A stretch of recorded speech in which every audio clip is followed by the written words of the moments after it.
Welcome to the Fresh Business Thinking podcast with me, Finlay Kerr.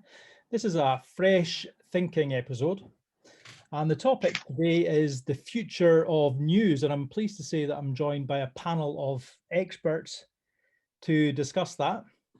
Adam Morris, Director of ShorthandPR. Hi, Adam. Yeah. I've got Shane Herath, Founder and CEO of LondonInc. Great to be here, Finlay. Thank you. Hi, Shane. And Sanket, Founder and CEO of the Viewpod. Hello, guys. Hey, Sanket. Guys, I really appreciate you coming on. And I'll ask you in turn what your thoughts are on the future of news. And obviously it's a pretty big topic, but hopefully fairly topical as well, in these times that we've seen some massive changes. But Sanket, I'm using the app and I love it. But if I understand it, is news as audio bites. Yeah. But it also allows you to share your views as a user. So maybe you could tell us a little bit more about it in your own words. Yeah, sure. So the Viewpod is a concept where you can express your views, your opinions, and it centers around the current events. So nowadays, everybody is following the news, so everybody's aware of what's happening around them. Basically, the smartphone has made us everybody a reporter. So if you go to Twitter, anybody can say, oh, this is what is happening, this is what I think, all is good. But what happens is we have found there is a gap or an opportunity where people can still express themselves better. So if you go through all these news or all your Twitters and TikToks, you can just send your message through text. There's no way that you can express your emotions. So that is one aspect we are handling through the Viewpod. So on the Viewpod, we'll give short audio news so that people are aware of what's happening. They can listen to the quick news. It's a small news summary of around half a minute to 1 minute. You get updated on what's happening. And we have an intuitive voice recording feature wherein you can record your audio views. So you can basically express yourself better. Then the second aspect that we are trying to address is the podcasting features. So if you see the current podcasting platforms, you need certain technical knowledge or have to have some kind of knowledge around sound and changing it or some kind of technology around it. But what we will be doing in our next release, which will be within 6 to 8 months from now, we will be giving simple podcasting tools so that any user can create an audio content for himself. So we are basically aspiring to be the YouTube of audio. Wow, the YouTube of audio, yeah. Big aspirations, but quite right for you, because to me it sounds like you are almost creating a new category. So really exciting. But yeah, it is. Maybe Adam, maybe a little bit alarming. Sanket says that everybody can be a reporter now, and obviously as a former journalist, press officer, now running your own PR agency. What are your thoughts on that? I mean, it sounds exciting, and there's definitely a huge gap in the market. As Sanket said, we live in a world where anyone can do anything now, and broadcast it to the world. I guess there would be, I mean, maybe there's an answer to this, but as somebody that's trained in journalism, it's a very difficult trade to learn. You can learn it through college, university. You actually learn for years on the job how to communicate. Would there be sort of legal checks and so on? So say, for instance, there's a break in court case and somebody turns up at the court with their camera or indeed their phone and blurts out something that would be in contempt of court or something defamatory. Would you have checks? Would there be a sort of editorial process? Or is it like YouTube where anyone can sort of upload anything and then it's up to the consumer to decide whether or not they accept that as a legitimate piece of news? Yeah, so to start with, we have a mechanism where you can report any content that you find offensive or inappropriate. So you could email to us But going forward, when we have more resources, we will be putting some AI in place where we can find out what audio is inappropriate, or certain kind of words, or certain kind of content that is not proper. It could be flagged immediately, and then that release could be stopped, or the user will not be able to post it itself. So we will have some structure in place where we can block certain contents. And presumably over time, the vision is that the better someone was at this, the more listeners they would have, and the better a reputation they would gain. So you would almost be, it would eventually sort itself out. So if you looked and somebody had filed X number of reports which was listened to X thousands or millions of people, you sort of know that it's going to be of good quality. Is that the idea? Yes, that's how it will work. So if content from a certain user is constantly being flagged, we could blacklist him or her. And if there are contents where people appreciate what is coming through from that user, then we will obviously boost that post or that user so that it has better coverage and he gets better coverage as well. And the way I understand it as well, Sanket, is that it's kind of a hybrid just now in the first instance, in that there's professionally created news, and that's curated for you. You know, because Adam, don't get us wrong, we respect your trade and your training, and I think you make a good point. Technology is great, but all of a sudden everyone thinks that they're you know, a professional photographer or videographer or whatever it is, and those trades still have to be respected. Now, Shane, I know that you are you know, living and breathing technology, but your standpoint is that we should be considering the sustainability issues maybe more alongside the technological advances. Is it fair to say? I certainly take that viewpoint, and I think Sanket sort of touched on that as well when he sort of touched upon, and when the point that Adam brought up with regards to the governance side of things, and so looking at it more from the lens of you know, social, environmental, and also sort of governance side of things as well is really important. So it's broad, right? And we need to kind of take into consideration how environmental sustainability can play a part of that as well. So looking at it from those broader perspectives of social, you know, environmental, and people and governance side of things is really important as well. And ethics would play a part in that as well. I think that was the point that Adam was alluding to as well, and the governance framework around that, and finding the balance in the process. Yeah, no, those are absolutely valid points. And so I know that you have got an ecosystem through LondonInc, and you like to support technology entrepreneurs. And do you think we could be doing more of that in the UK? Definitely. I mean, we advocate a more sustainable and responsible form of entrepreneurship.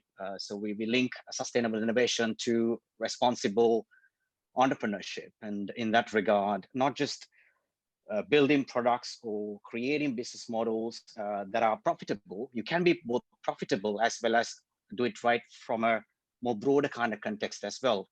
So being relevant with regards to how it addresses some of the wider kind of issues as well, and still be profitable. So we advocate people to be profitable. It ought to be commercially successful as well. Otherwise, you run out of gas, and then you can't make that change happen. So it's all about finding the balance and going about it the right way. So that's what we are about. And we work with a number of tech founders. We give them a voice, a presence, and also helping some of those sustainable innovators to come to the fore.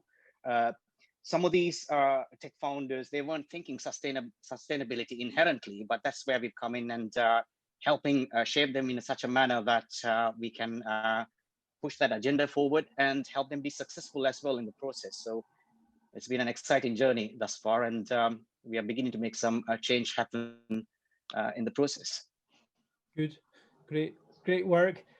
Adam, maybe coming back to this main theme, but picking up on a couple of things that Shane says there about supporting entrepreneurs, looking for new business models that are at the same time sustainable. Does the changing technology actually offer as many opportunities for the news? And I'm using that in quite a broad sense. Does it maybe offer opportunities for young entrepreneurs, for example? Yes, what the newspaper or the news industry generally has done very badly is move with the times. I mean, if you think how newspapers adjusted to the internet, their answer was to take their product, which they sold, and put it up online for free. And they didn't just do it for months. They've done that for, some of them still do it. And it hasn't worked, obviously, because the industry is in decline. And I think there's a handful of publications which have made a success of the subscription model. The Times have, but it's taken them a long time to turn that into anything. So they need to buck up their ideas, and something needs to happen now. I mean, publishers all over the world are scratching their head wondering, how do we make money out of journalism anymore when people expect it for nothing? So everyone should be looking for that next thing. And I think what Sanket is working on sounds like it could have that potential, just to drive more of an audience, to somehow find a way to turn that into revenue, which at the end of the day pays for the people who are producing the work. Because presumably you could, if you were a journalist for a main newspaper, you could actually be part of Sanket's project, much in the way as journalists are on Twitter and share their stories on Twitter, because they could use that as a driver for their own reputation and their own publication, I guess. So something needs to happen, and quickly, otherwise these publications are going to go out of business, and there'll be nothing to replace them. That's if I may jump in, I mean, that was a very valid point that Adam brought up, and that resonates really well with me. I mean, what I saw was that there's a sense of inclusivity in that business model, where you're including everyone in the business model, and that's, I think, is very relevant right now, and there's a movement for it as well, and people, it's something that relates quite well with the public right now, with the challenges that we faced, the world faced, and the pandemic, and the whole sort of shift that we've seen has increased that sort of consciousness around some of these things. And also I see quite a lot of diversity in that as well, and giving everyone a voice, almost sort of like democratizing that entire space. So it's a very novel approach in that regard. Thank you. So Sanket, as you were discussing, so we could, So, sorry, on you go. I think you've picked up on some of those points that were maybe the drivers behind your idea. Maybe you could tell us about that. Yeah, definitely. So one of the things that you were talking about, like sustainability, or even in the pandemic, some mental health issues and all those things. So there is one aspect that we could address through the Viewpod. We have been in touch, or we were talking to some of the therapists who have all this audio content, or they talk to people on the phone and all those things. So that we could make available for free for anybody to hear on our platform. And there is an interest from such therapists to get their content on board. So this is one aspect we are exploring as well. That's good. I mean, and that's the sort of modern thinking that we need, isn't it, just now, to say, well, okay, this is what I've got, and I can share it using technology to benefit everyone. Yeah. And so what I was getting at was, that seed of an idea, and it often starts, doesn't it? YouTube, came from an idea. So what was it? What triggered you to say? Did you see an opportunity or something that needed changed? And what was the driver? Yeah. So the first thing is, many times us friends were discussing a lot of stuff, and the one thing constantly came up was we are not able to exactly say what we want to say. So again, I'm going back to the text version. So on Twitter, I have to write something. So if I write, I'm not happy, it doesn't give me the sounds or doesn't give me the emotions. And so that's one thing we were trying to address. Another thing is I use that in my pitch as well. So we were watching a football match and it was muted in the pub. So we could just see the screen, we could never hear the sound. So it wasn't giving us any effect. But if you hear it with the sounds, there are emotions to it. So that's where it clicked. And we said, yeah, there is something. And then people, they have YouTube. So there's a YouTube for everybody to express themselves. But not everybody is confident coming on a video and talking about something. So we wanted to have a specialized platform. And in the current status, the podcasts are getting popular. So the popularity of podcasts is increasing. And the other aspects that we are targeting is the short version of the audio content.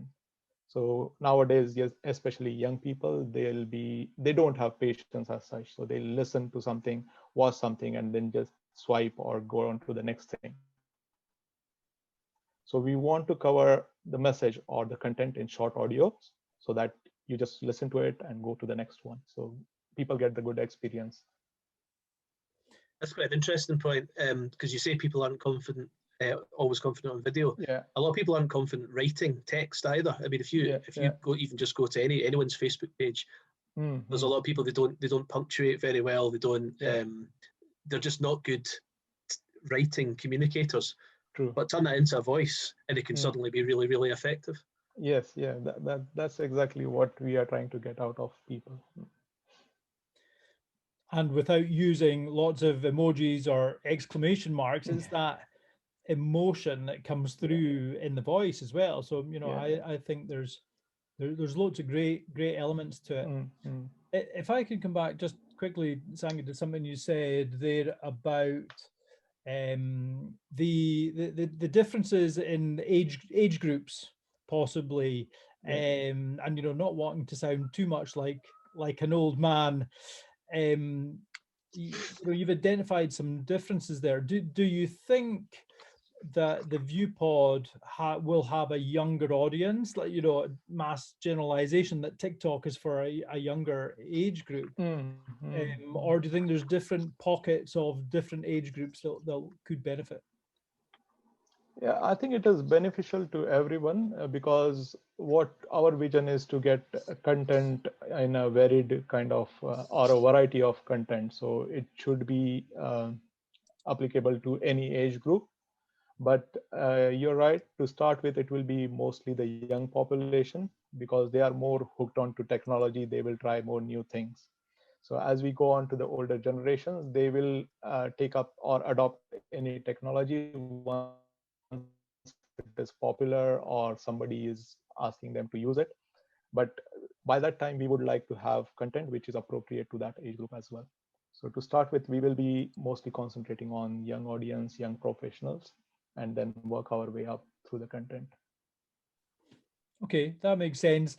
And Shane, that brings me back to something that you said earlier about it being quite democratic, that you could see how, you know, this could be open to all, possibly. Now, I know mass generalization, but have you seen maybe in other technological advances or other businesses within your ecosystem where maybe an older demographic, for example, is benefiting that maybe once wasn't?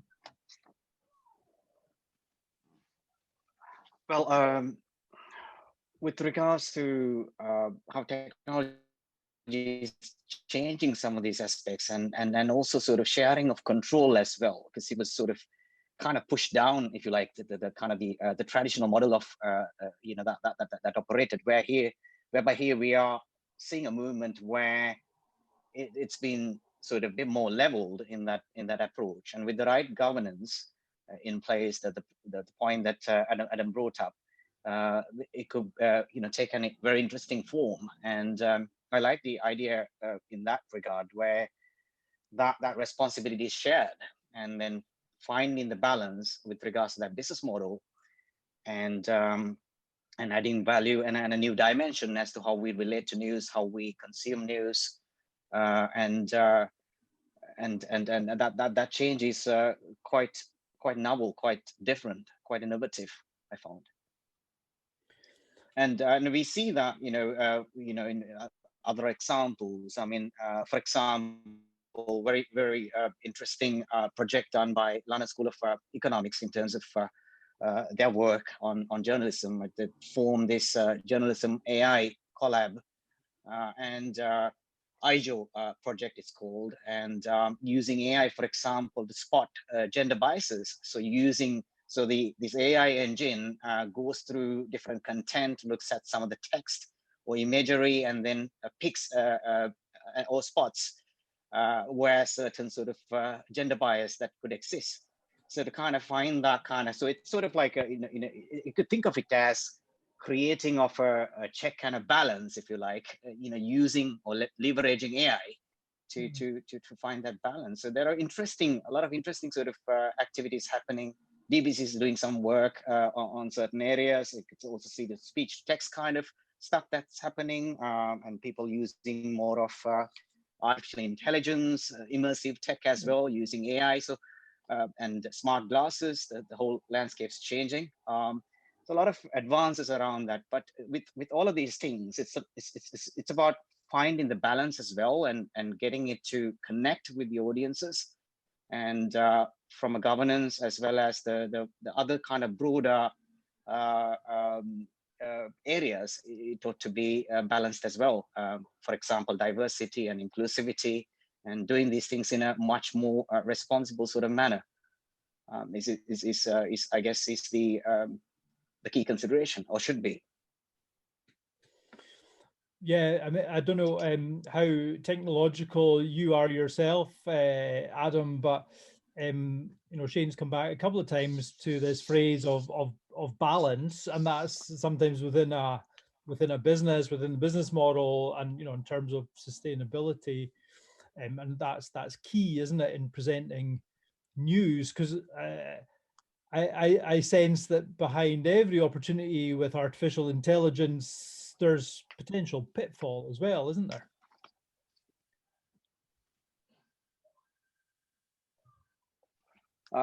Exactly. Sorry, Adam, I mean, that was to you, Adam. Sorry. The comment there. Sorry.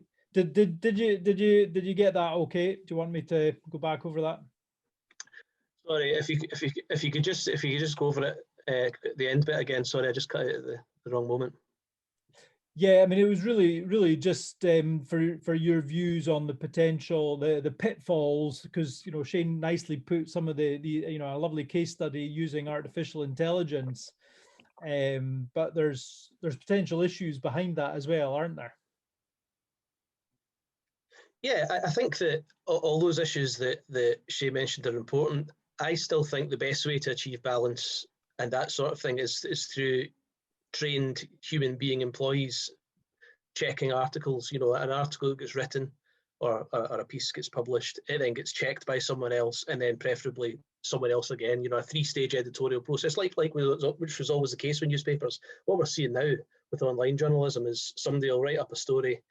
It might not get checked by anyone else before it gets thrown up online, and that causes a lot of problems. So maybe AI has a role to play, but I do think that ideally it's human beings you need to check for quality and things like that. Yeah, no, I'm totally with you on that, but I think you right up top, you kind of presented the commercial problems that traditional newspapers have faced. So I guess that's been a reaction, isn't it, to try and do it quickly and with on yes. low cost. But you also made an interesting point, picking up on the Viewpod and how it could work. And I was fascinated by this because it could become almost a hybrid between traditional news. So you have a journalist who creates the piece, but then it also almost becomes phone-in radio, because you've got an engagement with whoever originally created the piece and their community who may be engaged or maybe even polarized. So I guess, Sanket, you would maybe quite like that if you found that people build a bit of a community around their own content, and then hopefully a grown-up discussion ensues. Yeah, of course. So one of the areas that I always talk of when this point comes up is football. So football is one thing that everybody's interested in, and everybody will have his view. So yeah, wherever people have their interests, they could have the community, they could have their followers kind of things, and they can discuss with them around their interests. So it could be anything, like I gave an example of football. It could be technology, it could be food, it could be anything. So you just put your content out saying, this is what I like, this is what I do, and this is my view. And people can come back and start discussing with you. So it's kind of an interaction between your community and yourself. So that's how the platform should be used going forward as well. You know, that's exciting, and I can imagine some of these organizations or groups, fan groups, tribes, call them what you will. That would be really interesting. I don't know if I'd be brave enough. I think I'll probably stick with politics and religion rather than getting into football. Not knowing everyone's persuasion here, if that's all right. Listen, this has been a great conversation. I think it maybe gives us the opportunity to develop some other ideas, maybe come back and hear on your progress, or invite Adam and Shane to give us some other insights later on. But you know, good luck. I understand that you're going to be launching soon. Tell us where could we find the Viewpod app? Yeah, so the app is currently available on Apple and Google. So on both Play Store and the App Store, you could find it if you search for the Viewpod, and you can download it. It's very easy to install, 2 quick steps, and you can start listening to the content on there. We are officially launching on the 30th, so there will be some kind of event around that date, but the app is now available on the stores. So this is perfect. 30th of March, it'll be in the usual app stores. Thanks to you, Sanket, for sharing that. A lovely case study. And again, we wish you all the best. Adam, thank you, Finlay. Thanks for this. And thank you, Adam and Shane. Adam, Shane, thank you very much for coming on and sharing your views with us. Really appreciate it. Thank you. Yes.